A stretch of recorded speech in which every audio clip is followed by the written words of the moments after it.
how cordial you are, how you can think, future thinking, visionary thinking. The Department of Primary Education was introduced, and at the same time, the Women Affairs Department was introduced during late President Ziaur Rahman in 1977. In 2002, Begum Khaleda Ji introduced up to higher secondary, education is free for female members, the girl students. So that was what BNP has been trying to do. Now why we are advocating? Unless and until a democratic government is in force, no one is accountable. This government, interim government or caretaker government, no matter what, and even someone is elected in the name of democracy, they are not accountable for the people. They are not accountable to the nations because they don't need people's vote. If you are elected by people's votes, then you have to go to the people again to seek their support. So once you are in power, you have to address the issue of education. So need-based, why? Vocational training, technical training, that is the need. Late President Ziaur Rahman, when unemployment was one of the biggest problem in Bangladesh, he introduced Vocational Training Institute, and the semi-skilled students, they were sent to Middle East as a labor worker or whatever it is. They earn foreign currency. They contributed towards the economy of the country. But now the time is changed. We need to have expertise in different various fields. Technology, IT sector, so many sectors. That is why I think the unified education system completely depends on the mentality of a democratic government. I again thank you all, our members from the electronics and print media. I thank you all, our guests, our discussions. I think their speech will enhance, will enlighten us. I thank you again. Good morning.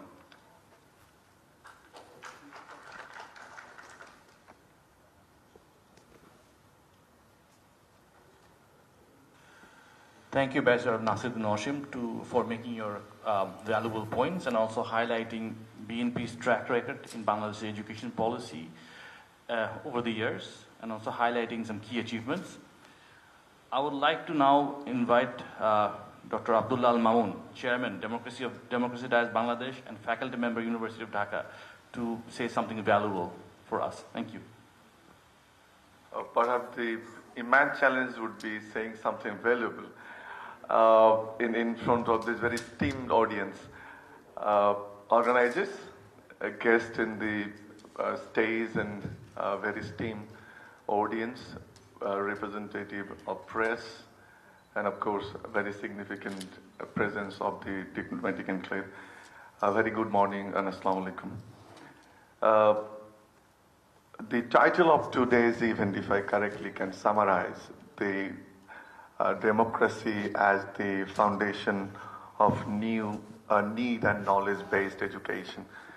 As this is a party event organized by one of their wings, first of all, I would like to appreciate the endeavor because these kind of auspicious events are rarely organized by the political parties historically. So this is a very significant event from that regard, and I would like to congratulate Bangladesh Nationalist Party. I'm very happy to learn this is the second kind of endeavor in this regard. I tried to reflect on the current announcements, policies, statements, undertakings, and as well as the famous 31 points they announced for reorganizing the nation or as their vision when they will be in power, if happens so. And in reviewing so, I tried to find out the main saying they are underlining in their statements.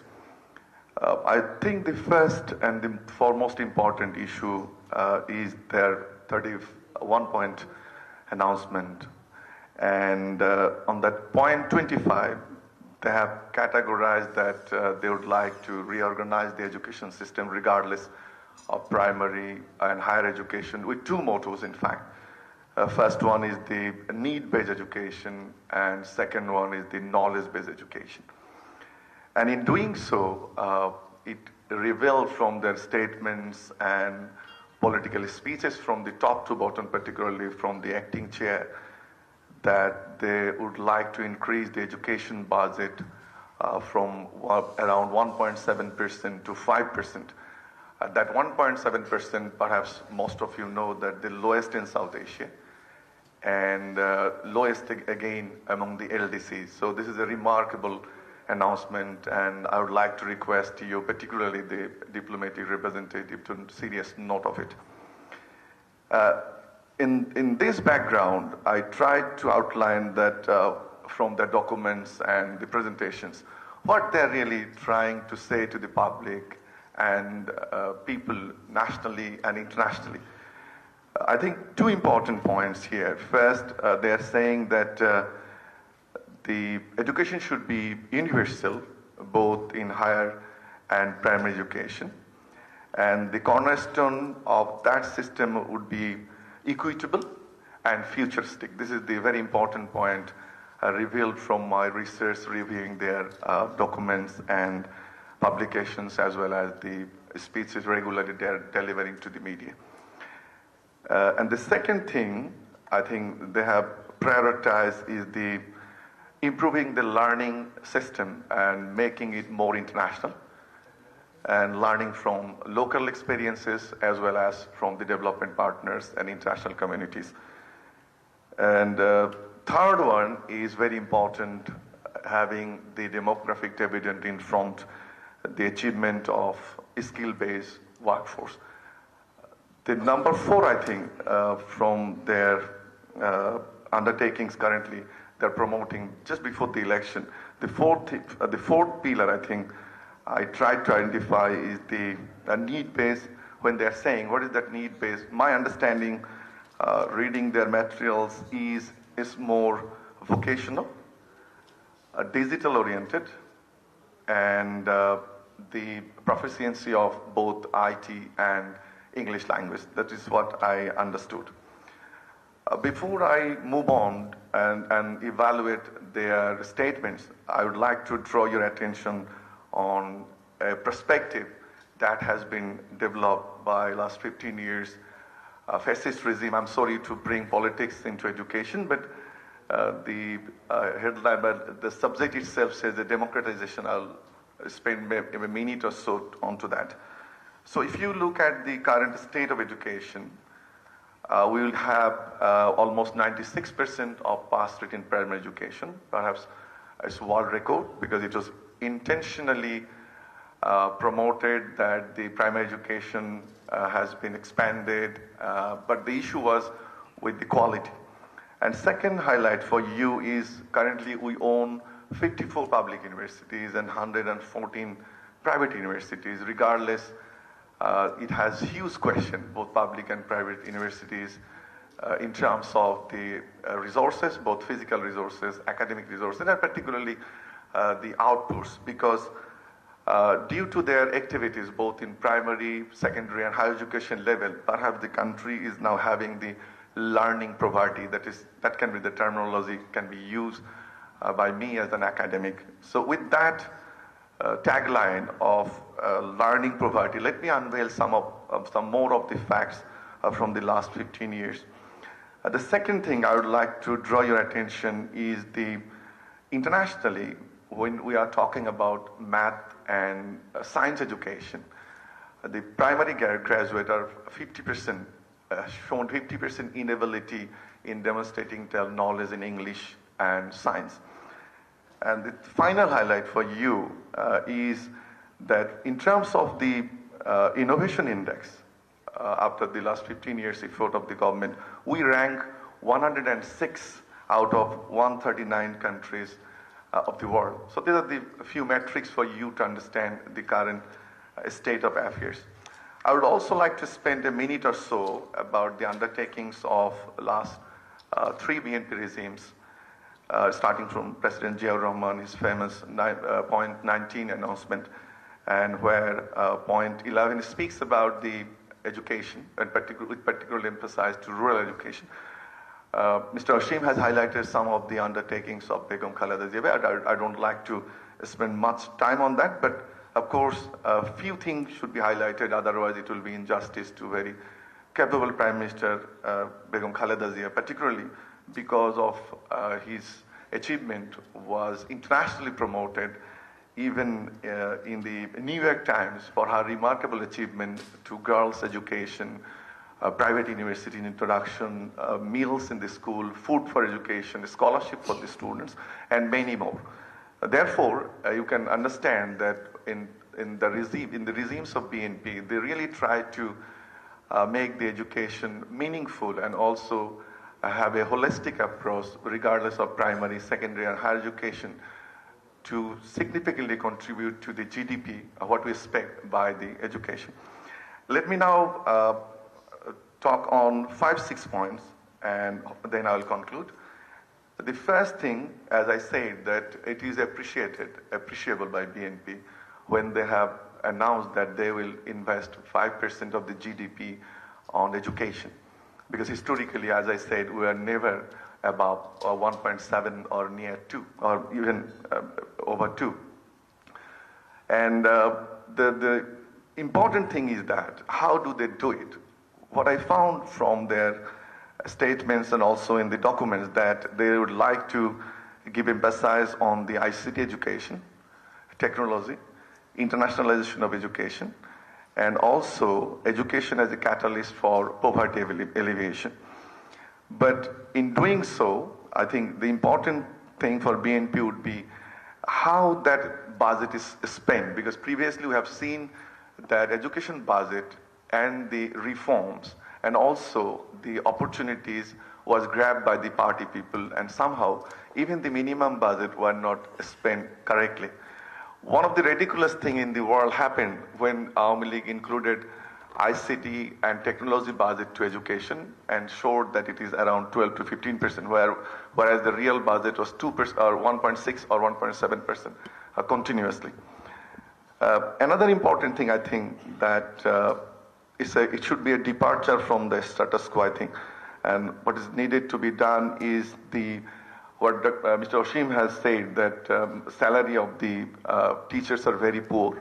And most of the budget invested for the education, in fact, it was for the regular salary, staffing, and little infrastructure development. But significant budget should go to the curriculum development, to the salary, and particularly for the whole renovation of the education, bringing digitalization.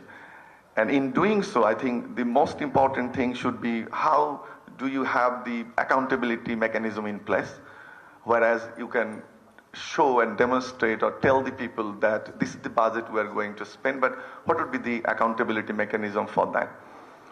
The second issue I think is important, is that when we are talking about, it's a huge disconnect between the Bangladesh national education system and international as well. We are very poor in terms of our curriculum. In relation to the ranking of our primary, secondary, and higher education grades, we are almost half of the equivalence. For example, currently our 12th grade is evaluated as grade 5. Grade 6, and our 5th grade is evaluated as class 2 grade internationally.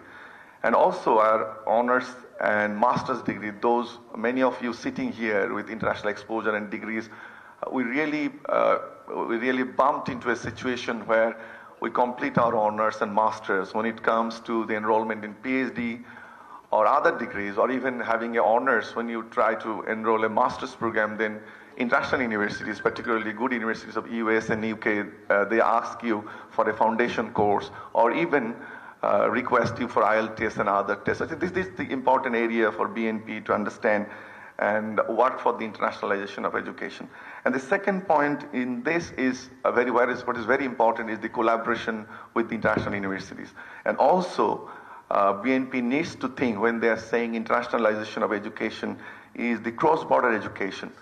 the society last many years craved for the presence of international universities in Bangladesh, but particularly because of the private university alliance, they vividly oppose international universities to have a branch campus in Bangladesh. I'm very much in favor of international campuses, particularly because of the successful examples of Singapore, Malaysia, Thailand, and other ASEAN countries where they invited international universities, and by doing so, they were immensely benefited in renewing their curriculum and as well as have international exposure to their education. This is one of the this can be one of the significant efforts of BNP in internationalizing the education, particularly inviting international universities to Bangladesh. And this will not only facilitate the education, but we can strengthen our relationship with the bilateral partners.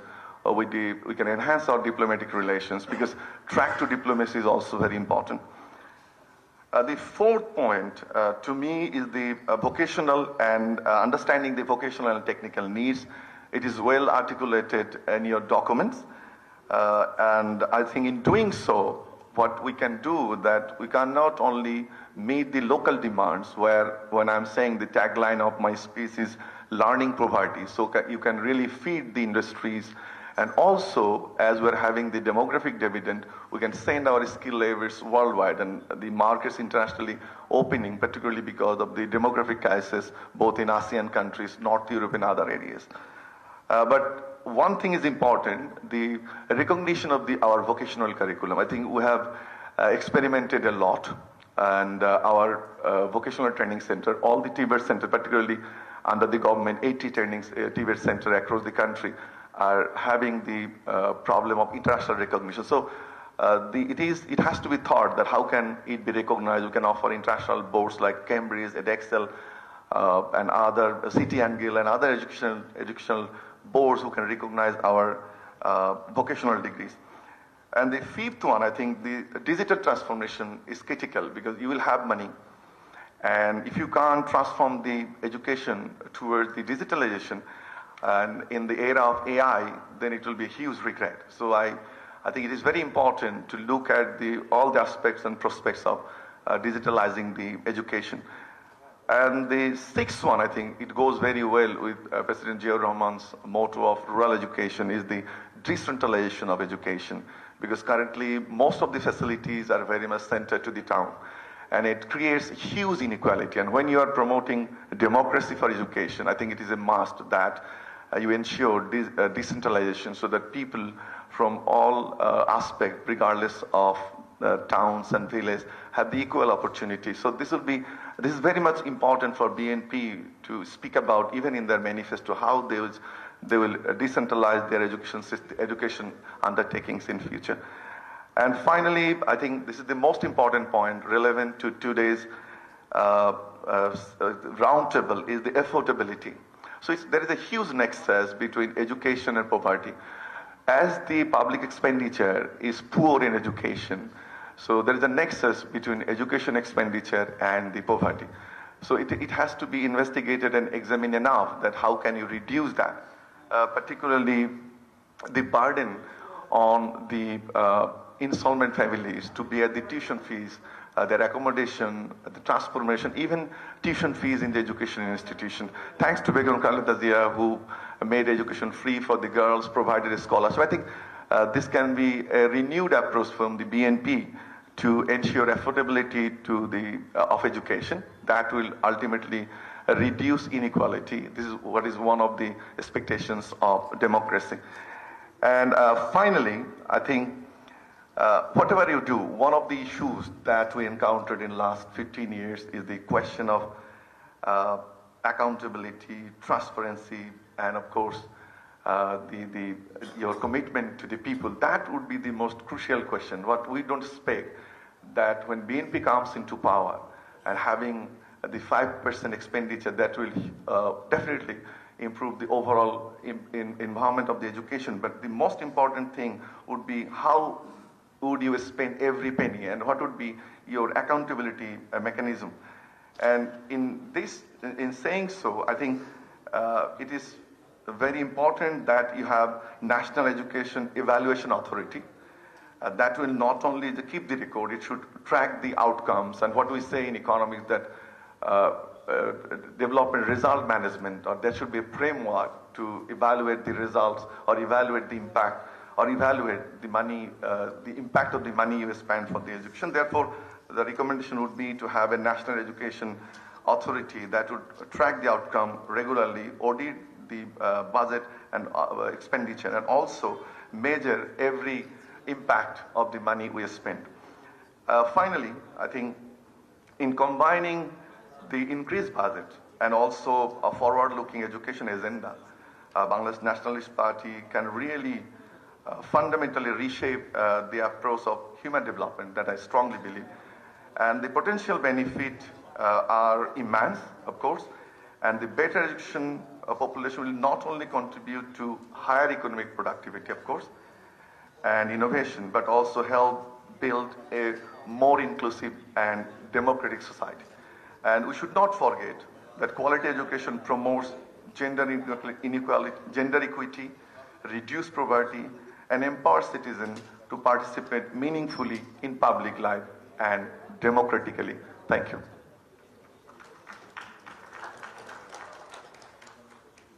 Thank you, Dr. Abdullah Mamoon, for valuable insights, also putting forward some fresh ideas and identifying key challenges, which we will discuss about a bit later in our Q&A session. In Bangladesh's education sector, one of the key partners over the years has been the development sector, who has played a key role in helping the sector move forward. And hence, I think their perspective mattered. So in that perspective, I would like to invite Safi Rahman Khan, Director, Education, Skills Development and Migration of BRAC, to give his valuable insights. Good morning. Thank you for this opportunity. Distinguished guests, friends of the media, and the organizers. Again, I'm not sure if I will be, like my previous speaker, providing a lot of valuable insights, but you're putting a lot of pressure on us, but I'll give some experience based on BRAC's almost 40 years of work, primarily in non-formal education and in the primary sector. There's a number of issues that's been touched upon and that we all know. But I think one of the issues that we all need to recognize, if we are to progress as a country in a very fast-changing global environment, is that education and health, this is something that all of us need to take responsibility for, all of us need to have a stake in it. It cannot be just one party's, one group's, whether it's development, whether it's political parties, whether it's the state, whether it's private sector. It's all of our responsibilities. Unfortunately, I don't think that has been the case in terms of education and health. I think this is something that we hope can change in the years to come. When BRAC first started in education, this was in the mid-80s, and initially post our independence, our founder, Sir Abid, had started a program for adult literacy. This was around in the early 70s. And over the years, as they were doing this program, there was feedback from the parents, from the community, and from our staff that adult education is all very well, but our children don't have access to schools. In those days, the number of schools was limited. Today we see there's a lot more schools, a lot more options. But in those days, it was very limited. It was primarily government schools, and they weren't as spread out as before. And between 35 to 40% of children were not going to school at that time. So in the mid-80s, we started with non-formal education. It was a one-room school, which we still have today. We recruited a teacher from the community. In many cases, they were maybe at most grade 8 pass, because they were in areas where there was little opportunity for education. We invested a lot in training, and they were responsible for teaching these kids who were not going to school and getting them up to grade 5 level. As the country progressed, we saw a number of investments in education, so the number of primary schools increased. We also had non-state education providers, whether it's the private kindergartens, whether it's faith-based schools, whether it's NGO sector, whatever. So you had a lot more options. And today, depending on the statistics from different government agencies, we can say it's in the mid-90% in terms of enrollment rates.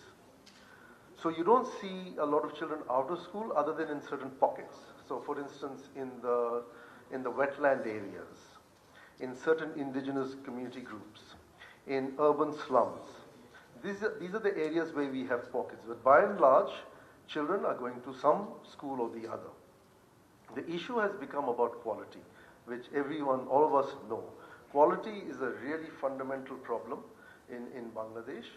And if you look at all the assessments that have been done, we are not really progressing. Now, our view, at least my personal view, is that we need to really invest in primary education. Because without getting the foundation right, doing everything beyond that becomes extremely challenging. And this is something that we are seeing in we have a skills program also, where we find that the people who are participating in these skills programs are not being able to get to a certain standard in the time that we expect them to. And it all boils down to the fact that their foundations are very weak. I recently came across a book by an Indian academic who is in Princeton right now, where he has a chapter that he compares Japan in the 1880s and India in 1947 during the partition. And his assertion is that both countries were very similar sort of situations at that time, but Japan invested heavily in quality primary and quality healthcare, whereas India at that time started to look at sort of tertiary education, so the IITs, the IIMs, heavy industry and so forth. So I think there are a lot of lessons that we can take from other countries that have invested in primary education. We don't necessarily have to try and figure everything out by ourselves. So I think what the organizers are doing today, I hope this is a series that is not just limited to this one event, and that we also invite our development partners, our friends from around the world, who may share their lessons in terms of how they have improved primary education in their respective countries. In terms of, I'll just touch upon some of the points that my previous speaker spoke about. Bangladesh has done very important steps, has taken very important steps, particularly in terms of making education free to a certain level. But there are a lot of hidden costs that we don't talk about. So for instance, admission fees, particularly at secondary, are quite prohibitive for the poor. So then we come to a question of equity. You know, is it for everyone or just for those who can afford it? There's the culture of coaching, of tutoring in Bangladesh. It starts even at primary level, in the village. This is a culture that is going to be very challenging to break. So it will require a lot of concerted effort to move away from this coaching culture, because the schools are responsible to teach the children. Unfortunately, and this is not just a phenomenon in Bangladesh, it's even in the West, in the most developed countries, tutoring is a big business. So there's a lot of hidden costs. Technical education, vocational education is extremely important. Just for everyone's knowledge, some of you already know this, I'm sure. In Bangladesh, the workers who go abroad, they pay the highest fees, but they earn the least. And they go for very low-skilled, low-paying jobs. We are trying to develop a program where we upskill them in construction, in caregiving and so forth, and looking at markets abroad. But again, the big challenge comes. The foundation is so weak, it's taking us a lot longer to get them to a certain standard that will be acceptable in the countries that they are going to go to. So we are designing crash programs.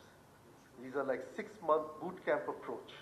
And we're seeing that they are responding. So it is possible. It's not all negative.